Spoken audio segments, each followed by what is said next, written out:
What's going on, everybody? Welcome to Inside the Horseshoe. My name is Matt, and today we're going to be talking about Ryan Kerrigan, whether I think he should go to Indianapolis, whether I think the Colts are going to take a look at him, or if they have taken a look at him, and if they're interested in him. But before we get in there, please subscribe if you're new. I upload Colts content daily, so if you like the Colts, please subscribe because we'll have content pretty much every single day for you. Yes, including tomorrow on Easter. So there is that. If you like it, give it a like. If you don't like it, give it a dislike. I'm not going to control you.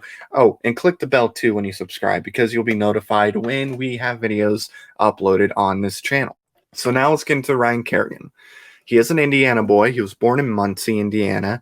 So there is already that connection with him and the Colts because I'm sure he grew up a fan of the Colts. He is 32 years old, though, so he is older than what you would like as a guy you're going to sign in free agency.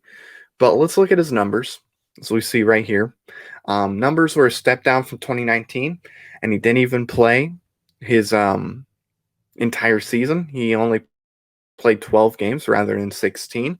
So that is something to keep an eye out on because the comparison would be much greater because he didn't get nearly as many total tackles, not as many solo tackles or assisted tackles or tackles for loss, and he didn't get to the quarterback as much, even though he did have the same amount of sacks. But these last two seasons were definitely at the bottom of his career when it comes to sacks. So not great. His numbers have been going down, so he is on the decline. He's not looking great when talking about his numbers, right? It does look like this definitely is the end of his career. Like, if he signs with the Colts, that's it. He's done. But do I think he'd be a good fit? So this is an interesting one because with Ryan Kerrigan, like I said, not as many tackles as you would like. His numbers have been going down. He is on the decline, it looks like. So it does feel like this would be his last contract. So obviously, with a lot of players, I would say no. But I do think his numbers could go up. And that's a could, it's not a guarantee because of DeForest Buckner. The offensive line's main focus is going to be containing DeForest Buckner, not letting him get to the quarterback because he's that type of defensive lineman that will throw you around. If you're an offensive tackle, he'll just throw you around like a rag doll. He is super difficult to stop. So I do think they're going to double team or even triple team him at times. So that will leave potential opportunities for Ryan Kerrigan to go in and maybe get to the quarterback. So that's something that I think could be a factor. I think DeForest Buckner could make him look better than what he is. There is, of course, depth. Signing a Ryan Kerrigan, you're not guaranteeing that he's your starter. He could come off the bench, which, I wouldn't be totally against.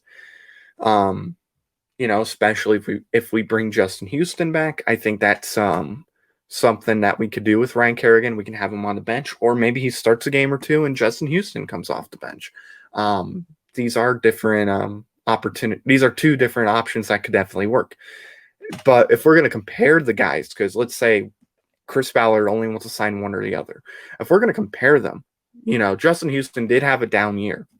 I believe he's a year younger than Ryan Kerrigan. But here's the thing. Justin Houston's numbers are better than Ryan Kerrigan's. He has 2.5 more sacks than Ryan Kerrigan this past season. He has, I believe, 8 more tackles total than Ryan Kerrigan. He gets to the quarterback more often. He has more tackles for loss. So could that be because of DeForest Buckner? Maybe. Maybe Ryan Kerrigan will have a similar season because of DeForest Buckner, but I don't know if that's necessarily the case. So if we're going to sign one or the other, for me, it's absolutely Justin Houston.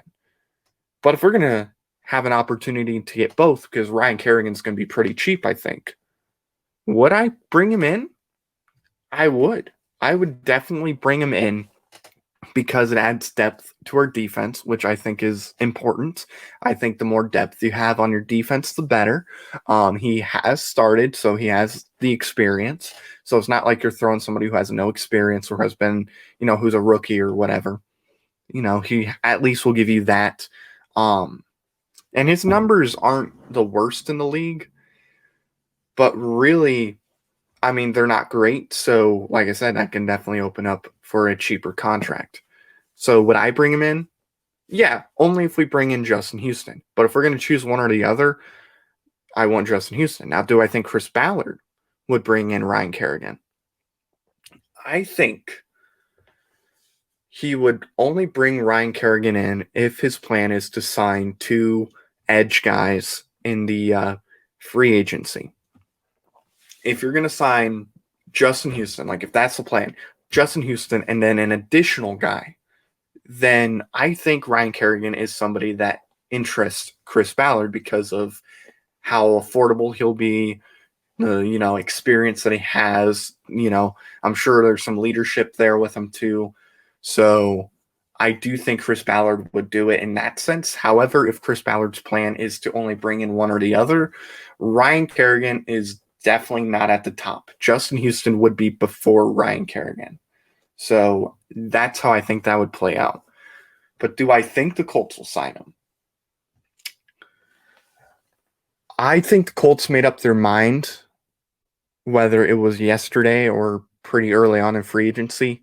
I do not think the Colts are going to bring Ryan Kerrigan in. The only way I can see them bringing Ryan Kerrigan in is if Justin Houston does not return. But I do believe Justin Houston is coming back and will play for the Colts. But if Justin Houston doesn't, then yeah, I could see Ryan Kerrigan. But that's the only way I can see the Colts signing him. Would I sign him? Only for depth. You know what I mean? Because the numbers really aren't impressing me. Now, do I think Chris Ballard and the Colts will bring him in? I don't think so. I don't think the Colts are going to sign him. I don't see Ryan Kerrigan being on the team. I don't see Chris Ballard making the move because I believe they're confident they got Justin Houston coming back. So there we have it. Thank you all for watching. If you're new, please subscribe. That'd be pretty cool if you did that. Like the video if you liked it. If you don't like it, dislike it. It's up to you, whatever. Comment below. Do you think Ryan Kerrigan should be on the Colts? Let me know. And thank you all for watching. I've been Matt, and I'll see you next time. Bye-bye.